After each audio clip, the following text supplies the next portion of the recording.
Good morning. My name is Wanda from the Arlington Academy of Hope. I'll begin my remarks today by sharing with you the stories of three young girls who live in Arlington: Christine, Lillian, and Rachel. I'll begin with Christine. Christine is my daughter. She's 16 years old. She goes to school here in Arlington at HB Woodlawn. Every morning when Christine wakes up, she brushes her teeth, she takes a shower, and she puts on her best outfit for the day so she can look good. She'll then come down for breakfast with her family. She'll pick her backpack and ride her bike to school. Sometimes her mom drops her off at school. Sometimes she takes a school bus. At school, she'll be met by happy and excited friends. She'll sit in a classroom with good furnishing and computers. She'll have teachers, great teachers, who teach her and work with her. At noon, she'll go to the cafeteria and have lunch with her friends. In the afternoon, she may go to the library and borrow a book or read a book from there. And after school, she may participate in any of the after-school activities that her school offers. Maybe frisbee, maybe rehearse her role in a Shakespeare play, or do any of the activities at her school. When she comes back home, she'll have dinner with her family, she'll do her homework, and she may help out with the chores at home, wash the dishes, clean her room, take out the trash, before watching a few minutes of TV and finally retiring to bed. And she drifts off sleep. She'll be dreaming of her future as a high-powered lawyer, aeronautics engineer, or whatever she may want to be. For Christine and her siblings and every boy and girl here in Arlington, the future is truly in her hands. Lillian and Rachel also live in Arlington, but it's a different Arlington, an Arlington on the other side of the world that so many people from this community are helping us build a community of hope. It hasn't always been called Arlington. Its real name is Bumwalukani, a village in eastern Uganda, a place so far and so remote that there's no electricity or running water. And until 10 years ago, very few people in this village had actually seen a white person. This is the village of my birth. This is where I grew up. Lillian lives in this village. She lives in a small, grass-thatched house in the middle of the village, a house with no windows, no bedroom, and she sleeps on the floor in this room. When Lillian wakes up in the morning in this village, just like her friends in the village, she does not brush her teeth, she does not take a shower, she does not have breakfast. Her first task every morning is to let the chickens and the goats out of the house that she shares with them. Her first thoughts every day, like my first thoughts 40 years ago, will I have enough food to eat today? Will I escape the mosquito bite that has sent so many of my friends down with malaria? And if I go to school, will there be a teacher? Lillian is actually lucky because she goes to school. 50% of the boys and girls in this village do not go to school. And if they do, they walk long distances to school. Lillian does not have the option of a bus ride or be dropped off by her mom or even ride a bicycle. She walked to school. And her school is nothing like HB Woodlawn. It's a mud-walled building in the middle of the village with a leaking roof. Inside the classrooms, Lillian will sit on the floor. She'll not have a chair or a desk. The walls are all open, and even the chalkboard is just sort of attached to the wall. She'll not have lunch at school. She'll not have a library to go to borrow a book, even if she and her friends could read. And she'll be lucky if a teacher shows up in school that day. For in this village, like in so many villages across Uganda, less than 70% of the teachers show up on any given day at school. And if they do, less than half of them will be actually teaching in a classroom at that moment. So for Lillian and her friends who go to school in this village, there is not much that they can expect from school. Like 80% of Ugandan boys and girls, the kids who go to schools will drop out before they complete 7th grade. They'll go back to the village and start families, get married early, and live a life of absolute poverty as they try to make a living by tilling an exhausted land. So for Lillian and her friends in this village, the future is certainly not in their hands. Rachel lives in this village too. And Rachel is actually an orphan. She lost her dad when she was a little girl, and her mom died 6 years ago. 11 years ago, in 2004, Rachel was going to a local school in this village, and she was on the verge of dropping out of school at the urging of her friends and her relatives at the age of 12, saying, "Go and get married." She was on the verge of getting married at the age of 12. But that year, a new school opened in her village, a new school called the Arlington Academy of Hope. I'll tell you a little bit about the Arlington Academy of Hope. My wife and I came here to the US in 1996, the lucky beneficiaries of a diversity visa that allowed us to get a green card and eventually US citizenship so we can settle down in this country. Obviously, when we come from a village like this and you arrive in the US, you are amazed by everything that you see. The buildings, the roads, the metro system, everything is amazing. But for us, the most important thing was the schools.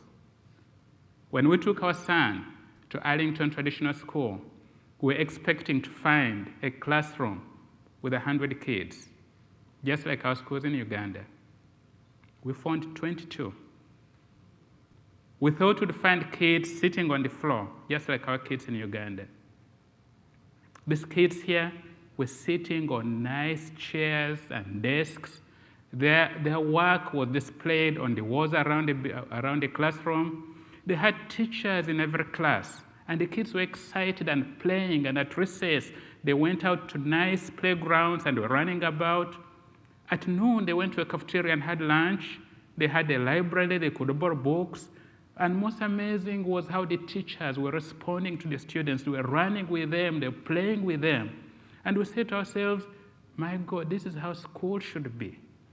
A happy place where kids had fun and where teachers genuinely enjoyed being in the classroom and working with the students. And at that moment, we said to ourselves, we need our parents and our children and our teachers in Uganda to see this, to see what a good school system is like. We need to take a little bit of this to Uganda. That was when the idea of the Arlington Academy of Hope was born. It didn't happen overnight. It took us time because as young African immigrants in Arlington, we had no friends, we had no connections. In Uganda, it was difficult to convince our community in this village that they could actually have a good school in their area, that you could truly have a school that performed better than the local schools, and that what we're sharing with them was not a ploy to take away valuable farm hands and child labor from the home and take them to school. It was difficult to convince the government that what we're suggesting was not something intended to undermine the local government and the local systems.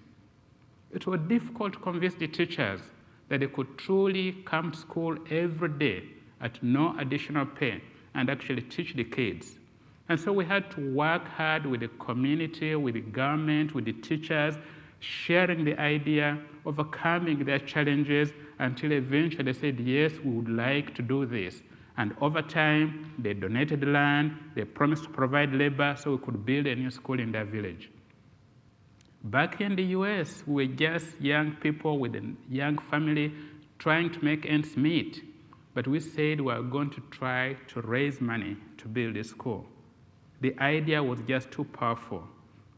And so we worked with the people where we were working, with the church, Bethel Church in Arlington, where we went. We worked with them. But most importantly, we worked with the school where our kids went, Arlington Traditional School. We worked with parents, we worked with the teachers, and most importantly, we worked with the principal of that school, Principal Holly Hawthorne, who is actually here with us today. She championed our cause. She talked to the teachers, she talked to the parents, and said, believe in this vision because these guys are trying to make a difference in their country. And over time, working with Seminar Cross, we raised money. In our first year, we raised $15,000. And we said, with this money, we're going to build a school. We shall build a school in Uganda. In the end, it took more than $15,000 to build a school. But over time, we built a school in the middle of the village that we called Arlington, Arlington Academy of Hope. It's right there in the village. It's sort of showcasing everything that we have learned from this community.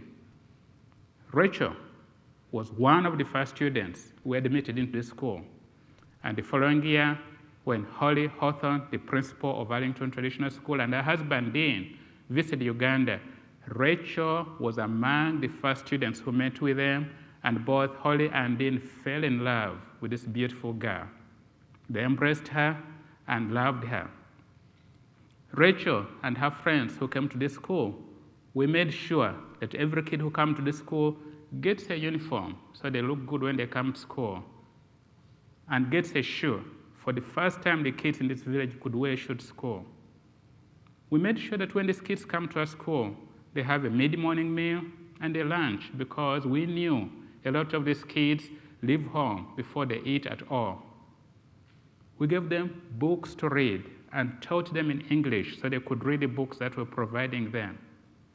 And above all, we provided to them a library that we stocked with books donated from here, from Arlington Public Schools, that we collected over the summer and sent to them. And these kids have thrived. This school has been the best performing school in the last 10 years. But we don't just provide an academic education, because we want our kids to be holistic, to enjoy life in full. And so we encourage them to sing and to dance, and these kids have won every imaginable competition, whether it's field and track, whether it's in soccer, whether it's singing, whether it's debating, that we want them to have the full experience. When they finish our school, we give them scholarships so they can continue with their education in secondary school. At the moment, we have 320 kids who are at secondary school pursuing a secondary education. But we do more than this. We have reached out to, we have provided medical care through 2 clinics that we have built in this school and in my wife's village, so the children and their parents and their siblings who fall sick can get proper medical care. We have also reached out to other schools in the area. We work with 23 local schools across the region, providing school supplies, and most importantly, providing teacher training so we can encourage those local teachers to adopt the same standards that we're providing at our school. And because of this, every school in the region is getting better and better. We do all of this because of the amazing work of the volunteers we have. We have volunteers who work with us here, and we have volunteers who go to Uganda and work in Uganda. Every summer, we get volunteers from Arlington Public Schools who travel to Uganda to teach at the school. Cynthia Magison, a retired teacher from Arlington Traditional School, has visited Uganda almost every year over the last 10 years, spending 2 months at the school working with these kids. But also get volunteers from the local community here, young men and women, boys and girls who come over. A lot of these volunteers actually spend time in the classrooms, teaching in the classrooms. Some of them just read to the kids. They get a book from the library and go to class and read with the kids. Some of them go to the local schools and read to the boys and girls in these local schools. Most importantly, we encourage our volunteers to play with the kids, to dance with them, to sing with them. For them to know school can be a place of fun. And because of this, these kids are thriving and doing so well. We're happy to work with local organizations here in Arlington. We have teamed with Marymount University in Arlington, and every year, they send their teachers and students to work with our kids in Uganda. We also work with local schools here. We're teaming up with Takaho Elementary School. We work with students from Washington Lee High School. We work with Yorktown and many other schools in the region so they can join us in this challenge. And it's making a big difference in this community. What about here in Arlington? For the kids who go to Uganda, their experience is amazing because when they see the way they are welcomed in Uganda, they come back with amazing stories. Anna Ledwin was one of our teen volunteers this summer, one of 8 students from local Arlington high schools here who went to Uganda. And she came back and talked about her experience in Uganda and how happy these kids were to welcome them in their community, offering them gifts of chicken, gifts of eggs, the most valuable commodities that you can get in this village. What about the rest of this community? We believe that we have opened a window to a world that very few people from here knew existed. We have connected families and individuals in Arlington with children in Uganda. Our biggest program is the child sponsorship program that we do. And through the child sponsorship program, Arlington families sponsor a kid in Uganda. And when you sponsor a kid, they write to each other, they share stories about their lives and their hopes and their fears. And through this, a bond is created between families here and families in Uganda. And over time, as these kids write to each other and their parents share in these stories, they realize that kids across the world are the same. The kids in Uganda have the same hopes and aspirations and fears as the kids in Arlington. They are all the same. On a broader level, though, we believe that we are contributing to building harmony and understanding among peoples and nations. Certainly, the people of Mwalukani, my village, they believe that they have no better friend than the people of Arlington. This is reflected in the symbols and names they have chosen for themselves. The American flag flies proudly in the center of this village as a symbol of their enduring appreciation for the American people. The small dirt road that links the town, the local township of Kiholo, to the school is called Arlington Boulevard. And the village as a whole takes great pride in being called Arlington. As I conclude, I want to go back to the stories of the 3 young girls that we shared at the beginning of my remarks. Christine will soon be completing her high school here in Arlington and will soon be going off to college. But after 3 visits to Uganda, she realizes that as a resident of Arlington and a child of African immigrants, her responsibilities are far broader. While her home is here in Arlington, she realizes she needs to be connected to Africa and help the young boys and girls in that community. And so On her last visit to Uganda 3 years ago, she met Lillian and fell in love with her. And she decided she's going to sponsor Lillian at her local school. And so using money that she earns here from babysitting activities, Christine every term sends money to Lillian in Uganda to pay for her tuition, to buy for her uniform, to pay for a lunch at school, and for her to meet her basic needs so Lillian can continue being at school. And Christine has pledged she's going to continue doing this for as long as she can. And Lillian is still at school. At 15 years old, she's still at school. And she has pledged to stay at school for as long as it takes so she can pursue her dream and be as good as she can be. And Rachel, who was on the verge of dropping out of school at the age of 12 and getting married, Rachel has gone all the way. She finished her studies at the Arlington Academy of Hope.